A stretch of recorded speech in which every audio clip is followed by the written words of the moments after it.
Israel ने इतने फ़लस्तीनी बच्चों को कत्ल किया है कि अगर आप रोज़ाना एक बच्चे के जनाजे में शिरकत करें तो आपको 27 साल लग जाएंगे पूरे जनाजों में शिरकत करते हुए, और अभी कत्ल जारी है। तकरीबन 44% जो लोग मारे गए हैं फ़लस्तीन में, उनमें से 44% बच्चे हैं और सबसे कम उम्र का बच्चा की उम्र सिर्फ 1 दिन की थी।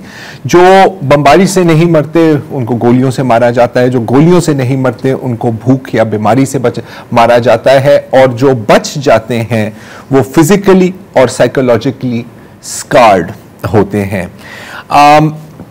कुछ तो बच्चे हैं जो जिंदगी शुरू होने के पहले ही जिनकी मौत आ जाती है, जैसे कि ये फ़लस्तीनी बच्ची अला अल बदरसावी, इसके घर के बराबर में बमबारी हुई थी और खौफ से, सिर्फ बमबारी के खौफ से इसका दिल रुक गया। कुछ बच्चे ऐसे हैं जिनको, हालांकि वो बच्चे हैं, हालांकि उनकी कुछ 6-7 साल की उम्र होगी, उनको वालिदैन का किरदार अदा करना पड़ता है अपने भाई बहनों के लिए, जैसे ये लड़की जो अब अपने भाई बहनों का ख्याल रख रही है after Israel killed her parents. और कुछ बच्चे हैं शायद जिनको पता है कि हम नहीं बचेंगे। एक शुमाली गजा में एक घर के ऊपर बमबारी हुई और उसमें एक बच्ची की लाश बरामद हुई और उसकी टांग के ऊपर लिखा हुआ है, मेरा नाम नूर है और मेरी अम्मी अब्बा मुझसे बहुत प्यार करते हैं। लेकिन अगर बच्चे ये सोच रहे हैं कि हम नहीं बचेंगे, वालिदैन तो कभी नहीं सोच सकते ना कि हमारे से पहले हमारे बच्चे हमारे आंखों के सामने हमारे से छिन जाएंगे। जैसे कि ये माँ जो अपने बच्चों के लिए खिलौने खरीदने गई, जो भी बचे कुछ पैसे थे उनके पास, और जब वो वापस आई तो उसको पता लगा कि घर पर इजरायली बमबारी हुई और जिस बच्चे के लिए वो खिलौने खरीदने गई थी वो अब इस दुनिया में नहीं है। और ये जो सब कुछ है ये एक डिलिबरेट इजरायली पॉलिसी है बच्चों को निशाना बनाने। और जो भी डॉक्टर आते हैं गजा से, जितने भी इंटरनेशनल कॉरेस्पॉन्डेंट्स आते जाते रहते हैं, रिलीफ वर्कर्स, उनका यही कहना है। सुनिए। What I think I found particularly disturbing was that a bomb would drop maybe on a crowded, tented area, and then the drones would come down and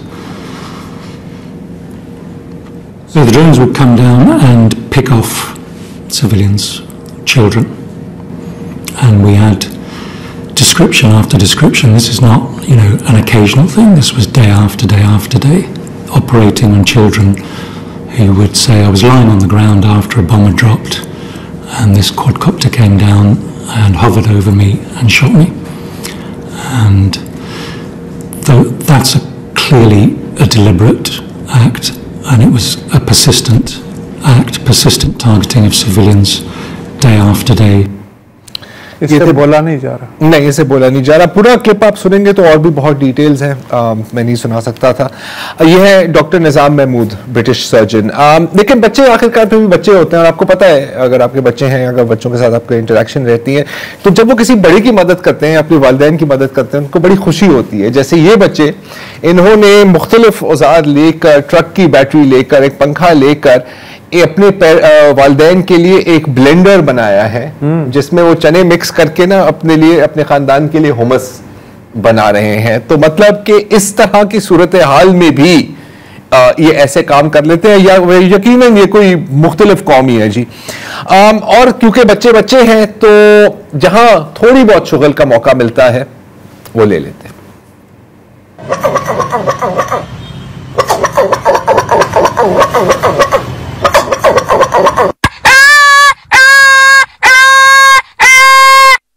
ये गजा के बच्चों ने अपनी एक वीडियो बनाई है, अपने कातिल से बदला ले रहे हैं। इस वक्त अगर मैं आपको बैत लैया की सूरत हाल बताऊं तो इस वक्त गजा में आपको पता है कि मौसम सर्दा है, बारिश हो रही है, और अब इजराइल ने वहां पर खैमों की दाखिले पर पाबंदी लगा दी है। अब आप खैमे नहीं जा सकते। तो वहां पर सिर्फ और सिर्फ अक़वाम मुत्तहिदा क्या भेज रहे हैं? कफन। ये है कफन, कि देखें हम आपकी जान नहीं बचा सकते लेकिन कम से कम हमने आपको कफन दे दिया है ताकि जो आपके लोग कत्ल हो रहे हैं उनको आप दफना सके। वैसे अगर आप देखें बैत लहिया की जो रेफ्यूजी कैंप में सूरत हाल है, शदीद बारिश हो रही है क्योंकि टेंट्स नहीं हैं, लोगों ने चादरें बिछाई हुई हैं, प्लास्टिक शीट्स बिछाई हुई हैं, ठंड से कांप रहे हैं और इनको भूख से मारा जा रहा है।